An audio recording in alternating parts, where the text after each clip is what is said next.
we also believe that the Messiah is going to return. The voice of Nabi Muhammad alayhi salatu wasalam is the most powerful voice in history to have prophesied the return of Jesus alayhi salam. And this is the cornerstone of Islamic eschatology. Welcome to the subject of Islam and the end time. Events which are still to occur in the historical process. The most important of them all, by far, is the return of the true Messiah, the son of Mary, Nabi Isa alayhi salam, the Prophet Jesus. That return will occur in the end time, or as we know it in Malaysia, الزمان. And we can recognize when we are living in الزمان. Oh yes, and people in Kuala Lumpur most of all. Because just before Prophet Muhammad ﷺ died, a very extraordinary event took place. He was sitting in the masjid with his companions when a stranger entered. No one knew who was this man. He was dressed all in white, his hair was black. And no one knew him. And he walked through the gathering and came directly in front of the Prophet ﷺ and asked 5 questions. And the Prophet ﷺ answered him, and the man would confirm, yeah, you're correct in your answer. Who is he?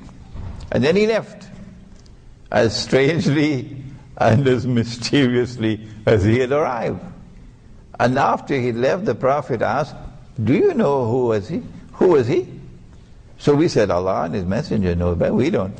Yeah, that was Jibreel alayhi salam, who came to instruct you in your deen.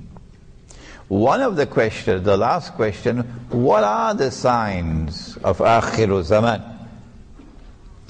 And one of the signs that he answered and gave was, you'd find naked, barefooted shepherds competing with each other in the construction of tall buildings. That's why I said you people of Kuala Lumpur are familiar with this subject.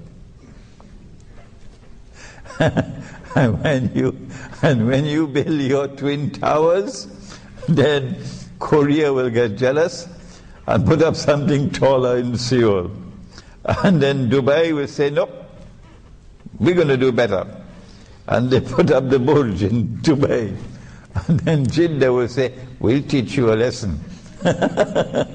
And Jeddah will put up towers that go up into the clouds. And those who see with only one eye would look at these tall buildings and say they represent progress. These are the naked, barefooted shepherds. But those who see with 2 eyes will say, no, what resides in the heart is far more important than the tallest of buildings that you can build. So we are living in Akhiru Zaman. If you can't see the tall buildings, please make an appointment with an eye specialist. The Akhiru Zaman, or the last age, is going to culminate with the return of the true Messiah, Nabi Isa alayhi salam.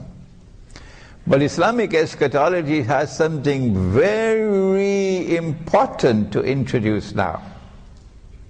Something which affects the political process, something which affects the world economy, something which affects the monetary system, something which explains today's strange and mysterious reality in the world today.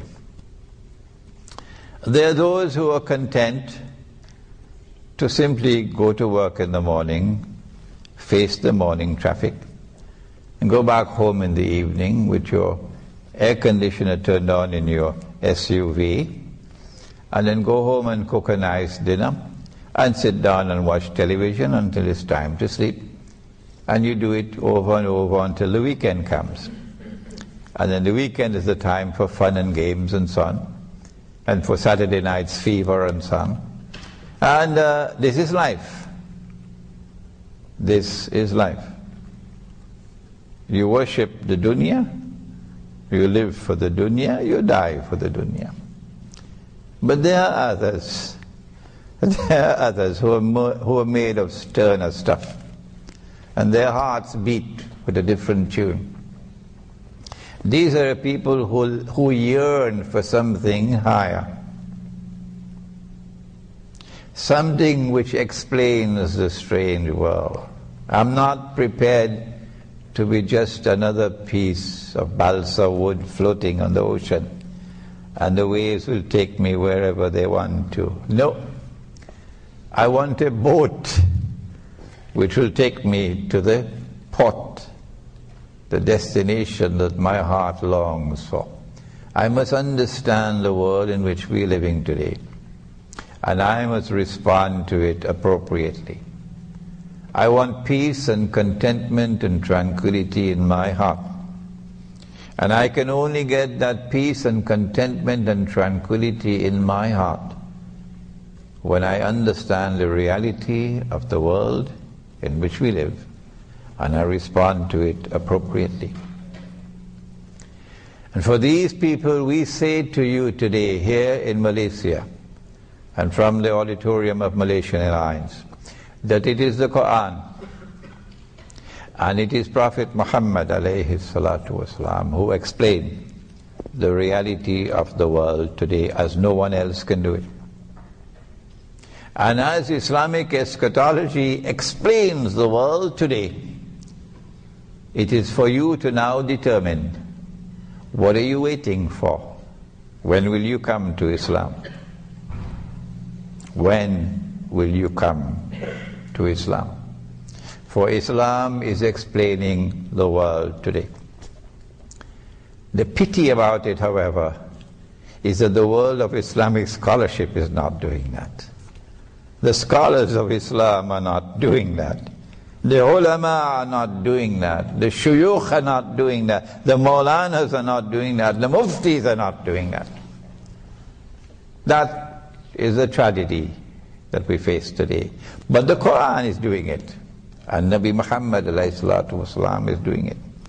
And it is for you to study Islamic eschatology, so that through your voice, mankind may accept the truth. Nabi Muhammad ﷺ said, because they rejected him, and they said he could not be the Messiah, and they're waiting for the Messiah to come, who when he comes would rule the world. Let me repeat one more time. Ruling the world does not mean ruling every square inch of downtown Manhattan. No. Ruling the world means ruling with a power which cannot be challenged, which cannot be rivaled by any individual or combination of powers. That is the ruling state. In this sense of the word, we already have experienced two ruling states. We've experienced Britain as a ruling state. And when Britain ruled the world, Britain proclaimed that this is Pax Britannica. And then a strange thing occurred, and power moved from Britain to the United States of America. And when the United States ruled the world, they did so with something called Pax Americana. Pax means peace. But this is deception. It wasn't peace. It was war and blood and oppression and deception. And so when the Messiah comes, he will rule the world. And they're waiting for him. In order for him to rule the world, he has to do it from the Holy Land. He has to do it from a state of Israel. But the problem is that Muslims are ruling the Holy Land up to 1917. So the Messiah will have to liberate the Holy Land for the Jews. When he does that, of course, Muslims are going to be enslaved in the Holy Land. The Messiah will have to do more than liberate the Holy Land. He will have to bring the Jews back to the Holy Land to reclaim it as their own. Because after they boasted of what they did to Nabi Isa alayhi salam, we've killed him. Allah then expelled them from the Holy Land one more time. But this time He didn't send them to Babylon. This time He says, وَقَطَعْنَاهُمْ فِي الْأَرْضِ أُمَمٍ, and we have broken them up into bits and pieces and scattered them all over the world. And so Jews in Argentina, and Jews in Russia, and Jews in Yemen, and Jews in Morocco, and Jews in Egypt, and Jews in Iraq and Iran, Jews in China as well. And we have broken them up into bits and pieces and scattered them all over the world. This is divine punishment. But with a diabolical cunning, they describe it differently. They say this was Allah's way of getting the truth to reach four corners of the world, not accepting that this was punishment. And when excuse me, and when Allah expelled them for the last time, after the alleged crucifixion of Nabi Isa alayhi salam, Allah then said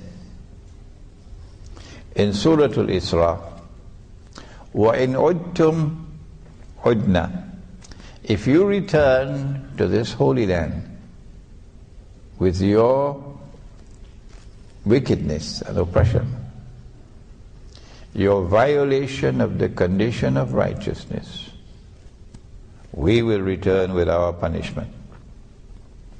Every time you violated the condition of righteousness, we threw you out of the Holy Land.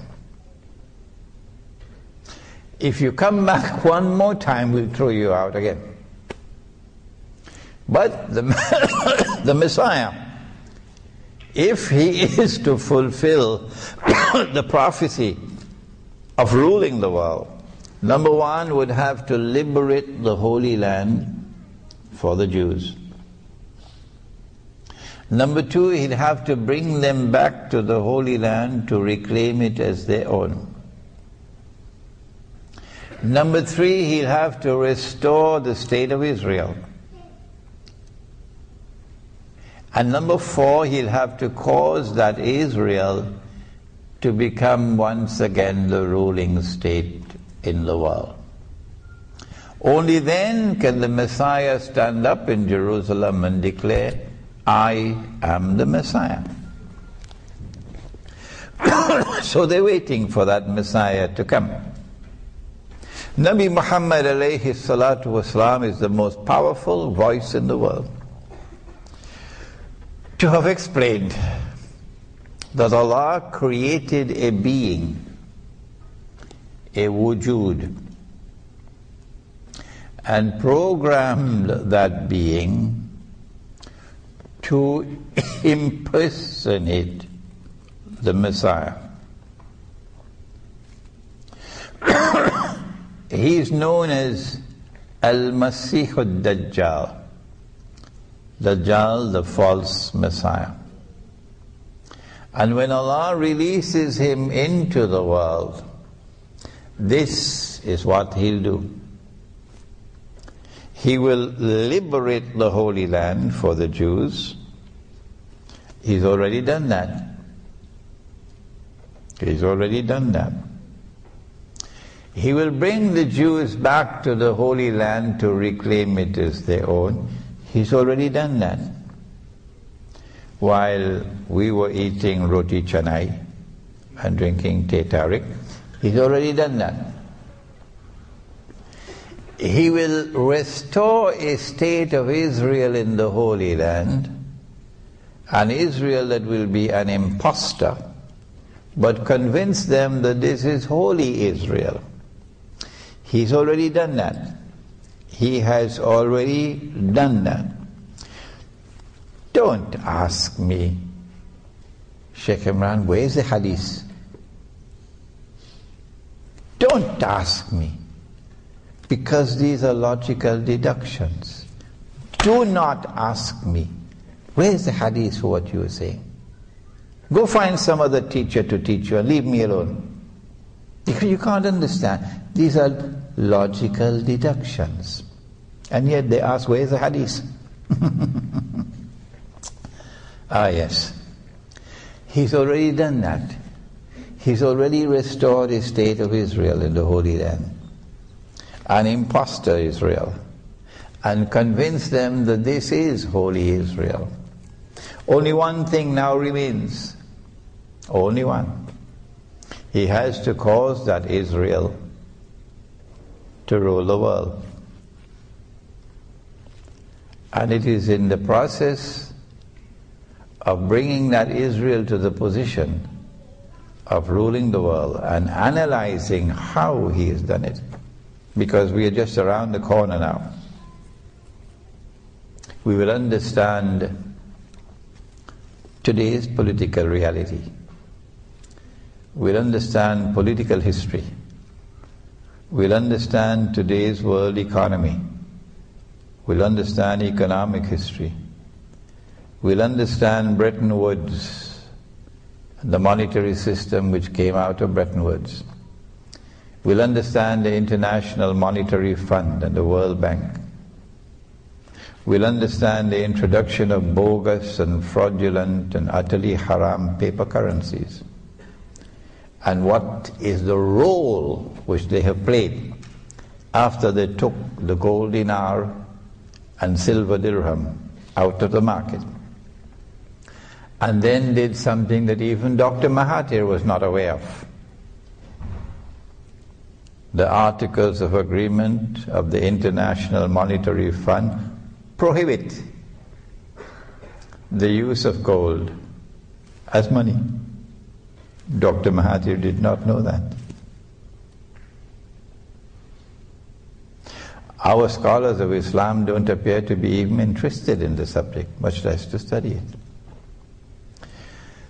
So when we study what is the strategy being used to bring Israel to that position where it can rule the world, we will understand the reality of today's politics and economics and monetary economics and other things beside. The feminist revolution as well.